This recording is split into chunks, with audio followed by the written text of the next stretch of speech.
Hey everyone, welcome back to another 31-minute podcast. Let's get straight into this solo episode. I like doing the solo one sometimes because, I get an idea, it's a bit of experience that I have, or it's a lesson I've learned or something like that.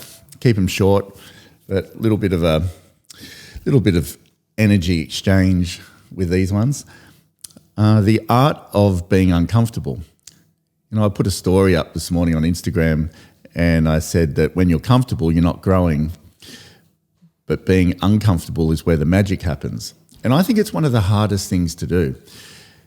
I'm not an expert at being uncomfortable. I'm actually a little bit, I don't know what you call it, but I wrestle with my mind to make myself be uncomfortable. It's like, I don't know if that's naturally a bit lazy or it's naturally just a bit, you could cruise if you allow yourself. So it's always an effort for me to make myself push that little bit further. And things like ice bathing and breathing and things like that. And even in the gym, like cardio. Cardio is a good example. But it doesn't matter whether it's health or it's work or even a relationship. It's the uncomfortable part is where you get most satisfaction. And it's not until later though. And the later results show, it will take a while for the uncomfortable results to show. But your job is a daily step, and the art of being uncomfortable is wrestling with your mind first. It's a mindset thing. So every time that I push myself a little bit, I'm like, that's where the growth happens. If you look at the Stairmaster, for instance, when I first got on the Stairmaster, and I'm not a cardio expert by any means. I'm not a runner. I don't enjoy cardio too much. I sort of do now, but at the beginning, no. And the hardest parts are the parts you try and resist. So like at home, I've got a Stairmaster, a treadmill and a bike in the garage, and it's Tara's gym that she uses, but I use the cardio stuff. And it's funny, your brain will go to the treadmill because the Stairmaster, it takes three times more effort to do that. So the treadmill is good because I put on level incline 10, 6 speed, I can watch YouTube, and it's quite enjoyable. I could stay on there for hours. It's not really that hard. But when I think about doing cardio, sometimes my brain will go, like I've got to be in the mood for the Stairmaster. And then you get on the Stairmaster and your brain goes, do 20 minutes, when really I should be doing 30 minutes. When I first got onto it a couple of years ago, I never used to do it at all. And when I first got onto it, I used to do 5 minutes, and that was like, I was like dying after 5 minutes. And then when I got my own one, I was like pushing myself, and I do it all the time. And then I was holding the sides. Now I don't hold the sides and do 30 minutes. And I can say you feel so much more satisfied doing that little bit extra. And it's that bit extra after you think you've done enough. So if you let your mind rule the direction, it will go to comfortable most of the time. Even with the ice baths and all of this stuff, I know everyone knows that I do this, but it's not always just get up in the morning and jump in the ice bath in the middle of winter for 6 minutes and, oh yeah, it's easy. No, your mind is like, oh, you don't really need to do it today. You do it every other day. Why do you have to do it today? But every time you do something, there's exhilaration after it if you push yourself a little bit further than you wanted to. It's like, yes, I did it. And it's that feeling of achievement. Small win, tiny, small win. And the art of being uncomfortable is, I don't know if you know what acclimating means, but acclimating means getting used to it. So like you'll acclimate to a temperature. I love, if you listen to experts in sleep, Olivia, Tommy, all these people, they talk about having your room at a cool temperature, 18 degrees. Tara will walk in the room and she say it's freezing. I'll walk in the room and say that's perfect. Maybe I should go a bit colder. But it's taken a while to get there. So if I sleep in a room 20 degrees and above, it's too hot. So you get used to this. So if your success relies on being uncomfortable, you have to program your mind to fight the comfortable programming. Gut health is a great one as well. It's so easy to eat convenient because it's there. But when you're like, I'm trying to see what I can do with life. This is where it's all coming from. And an amazing life is directly related to how uncomfortable you spend the majority of your time. Your results at work, your health, your gut health, anything, even wealth, like not spending it, saving it, beating addiction. If you look at addiction, that's nothing more than enjoying the feeling of being off your face. That's all it is. And it amazes me now. Look, and I'm not preaching at people. I'm just sharing experience. I used to chase the hit of being on drugs, drinking, that sort of stuff, chasing the hit because it's easy. You disassociate from where you're at and you live this life that's just not reality for a few hours a day, feeling like spaced out, and then you come back to reality.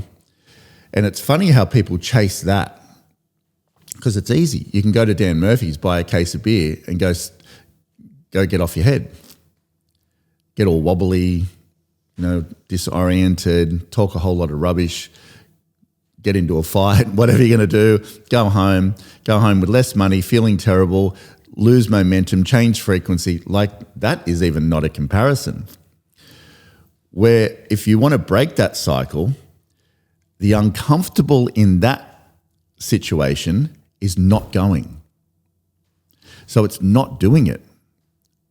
People give into it. Their friends are going out on a bender. You go, I shouldn't really because I want a better life, but do you really? I don't know one successful drug addict. No one. Not one. There is not one successful drug addict in the world. But I know a lot of people have ruined their life because of drugs. So where's the uncomfortable zone there? It's the leader. The excitement, managing the excitement of going out with your friends and getting off your head for the 15 hours of fun that takes 15 days to recover, it's not worth the cost. So I've had to train my brain to focus on and accept and value more the uncomfortable position of saying, I'm not going and I'm going to miss out. What are you missing out on? Nothing really. You're missing out on a whole lot of recovery inconvenience, a few minutes of fun. But that's where I've trained my brain to focus on. So now, at 52 years old, I look for the uncomfortable positions because I can see that's where the success formula lays. At work, if I want to build a business, the uncomfortable position is prospecting. Going out and talking to random people, introducing yourself and saying, hey, this is what I do. If you'd like to do business with me, just hold my card and we'll form a relationship down the track. It's confronting, but that's where people become successful. The comfortable position is staying in the office, waiting for the phone to ring, sending a couple of social media posts out. That's easy. Anyone can do that. But the very few, and I saw a link between the top 1% in my industry, they're the ones that spent the longest time being uncomfortable, being in front of people that they didn't know, even knocking on their doors, cold calling, all of this type of thing. No one in the world wanted to go and cold prospect when they started. Not one person that I've met anyway. But you become so used to it that you acclimate to being uncomfortable. So the action of being uncomfortable every day. And if you don't do it, you feel weird because that's where the momentum is. So you do that enough, you're programming your mind to accept and be used to the uncomfortable, and then success will follow. Success is a direct reflection of how long you spend being uncomfortable in any area of your life. Even fitness. Do you know how many people say to me, oh, gee, I should really get back to the gym, or I just don't train enough, or I got to make my eating a bit better. You know why? Because it's easy to not do it. Today, I don't have to do anything like that. I don't have to go to the gym. I don't have to eat well. I don't have to do anything. Today will make no difference. But what happens is you acclimate to that position of comfortable. So tomorrow you think, oh no, I'll do it. I'll go Thursday. Thursday comes, you fill the hole, or you fill the time with other things that are like feeling, easier, driving around, seeing a few people, coming home, watching Netflix, just hanging out, being on your phone, scrolling, this, that. It's easy. Anyone can do that. The top 1% is the top 1% because they spend most of the time outside of the things that feel easy. So with fitness, sure, go to the gym, but then in the gym, are you doing it intensely enough? Like, are you learning every time to push yourself a little bit further, a little bit more load, a little bit more intensity, hold the last set, hold the last rep, push yourself, drop set, that sort of thing. Are you? And if you're doing cardio, are you just picking a time and say, I'll do 25 minutes? But do you get to 25 minutes and feel there's a bit more left in the tank? Because if you do, after the 25 minutes is where the magic's going to happen. If you're absolutely spent by 25 minutes, fantastic, well done.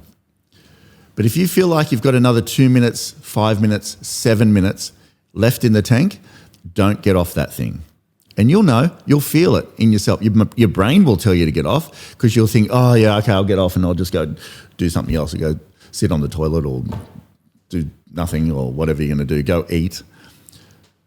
But you'll feel, if you do that little bit extra, you'll feel amazing. And you'll be like, okay, now I've got nothing left. So it's that nothing left feeling that you're searching for. It's that step over the obstacle, that mental obstacle. So I do cardio in the morning, most mornings. This morning I didn't, bit limited for time. But I think to myself, okay, where can I fit it in now? So I'll do it probably tonight after I work out. I don't want to drop it, because when you drop it, you go backwards. I want to be constantly moving forward. So your time management is one of the most important things with being uncomfortable, because you choose where you fill your time. And what people do sometimes is they get busy and they pop it out and don't do it. So the gym, for instance, if you've got only 30 minutes to go to be in the gym, I did yesterday. I didn't have a lot of time to be in the gym, so I went in. I left hardly any break between sets, and I went to failure every single one. 3 sets only, 4 exercises, because I had limited time. So I went deeper. I'm not going to let myself off. I want to become the master of uncomfortable in my life. Only I'm measuring it. Jackson doesn't measure it for me. He doesn't, not with me. He wouldn't have a clue what I do. I do, but it depends on what you want. If you just want an okay life and just cruise and be okay and be maybe a little bit overweight and have a few drinks and that's fine. That's a bulk of people out there that are happy with that. No problem whatsoever. But if you want to be an eagle, or you want to be the top of your field, or you want to be the best version of yourself at 60, that's going to take some effort. I do. I'm thinking to myself, what do I want to be at 70 years old? Another 20 years. What's that going to look like? I've got to be uncomfortable for the next 20 years every day. Every day. So when I get to 70, the price has been paid. And you pay the price by chunks of uncomfortable every day. Choosing the right food. Tara was eating chocolate last night, and I really felt like some. But I thought about it, and I'm like, do I really want to process that in my stomach? Now, some people might think this is a bit extreme. Have the chocolate. But I'm either in or out. What am I aiming for? I'm aiming for the best version of gut health in myself I can, because it all comes from there. Hormone balance, bacterial balance, serotonin, energy, the whole lot. The whole lot comes from there. So would I put in there rubbish chocolate that's full of absolute crap just because of 1 second of pleasure in my mouth? Not a hope in hell. So I made walnut bread, gluten-free, Tommy approved, with organic pear on top from a farm, olive oil and Celtic salt. That's what I made. More satisfying, better for you. Ate before cut-off time at night because I don't eat after a certain time at night. But these are the prices you've got to pay. This is the price you need to pay if you want phenomenal down the track. Phenomenal is paid by your willingness to be uncomfortable in every area of your life all the way through the day at different times. Doesn't mean you can't be comfortable sometimes. Of course you can. But don't stay there. If you're doing something, think to yourself, how far can I push this? Just a little bit, just a little bit. So if you're ice bathing, get used to doing 3 minutes or 2 minutes, whatever it is. Get used to it and do it over and over and over and over and over and over and over and over again until you feel, okay, I can do 2 minutes pretty easily. Then do 2 minutes 30. And then do 2 minutes 30, you'll get there. Do 2 minutes 30. Your brain will tell you to get out because you're used to doing 2 minutes. That's sort of how it works. Then do 2 minutes 30 and do it over and over and over and over and over and over and over and over and over and over until you get used to it. Then do 3 minutes. And then do that and over and over and over and over again and keep doing it. But the day you get up and say, I don't need to do it today, yes, you do. You absolutely do. Because that's the day your brain is trying to tell you, break your habit, go backwards, because what you'll do then is get used to not doing it. I'll guarantee it. Do not let yourself off the search for uncomfortable in everything that you do that's going to move yourself forward. If you can do this, you will learn the art of being uncomfortable. You'll see that every time you feel like you want to get out of the ice bath and you stay in there for 10 seconds extra, or you don't want to do your breathing, and you not force yourself, but you just do it, program your mind to just do it. And then the cardio, if you're on there and you think to yourself, I'll do it for 25 minutes, do it for 26.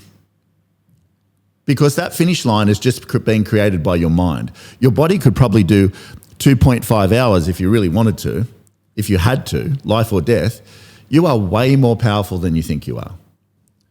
But you've got to train your brain to be programmed in a way that it searches for uncomfortable, because it actually searches for comfortable most of the time. And once you do that, you will find the magic of life. You will start to design the optimum life for yourself, and you will become the ultimate version of you.